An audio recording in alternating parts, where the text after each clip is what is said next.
Raging Gale by James Ryan. Read by the author. Part the First. The White Skull and Rose on the Red Field.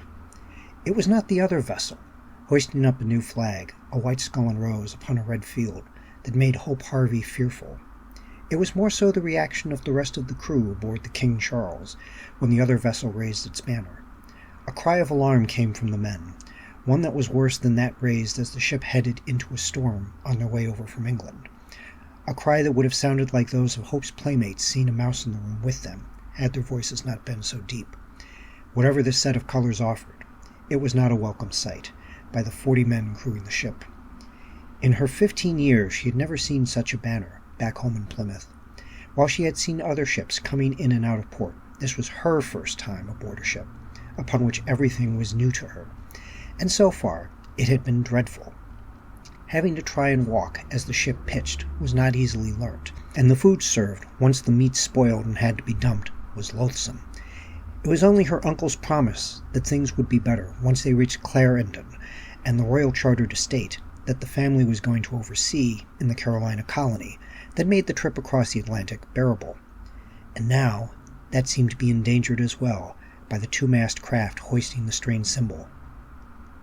Hope heard her Uncle James call for her. "Young lady," he said in a loud voice above the cries of the men, "come here this instant."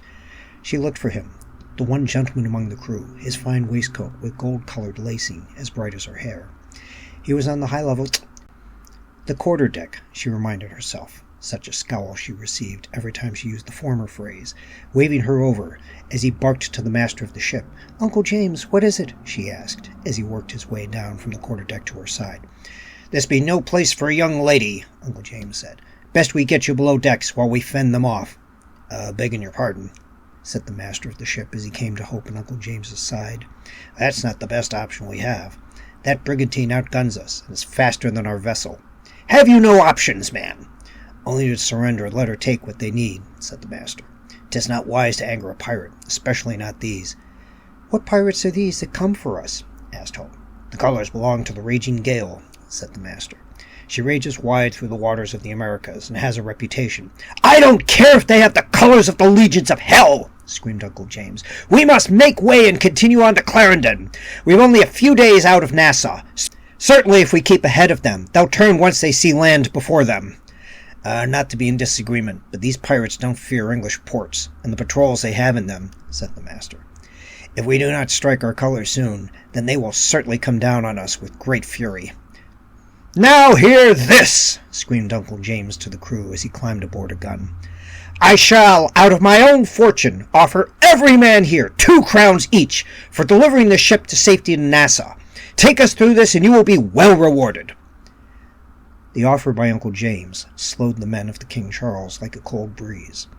Uncertain whether to follow their fear or their greed, they had to pause to consider the choice.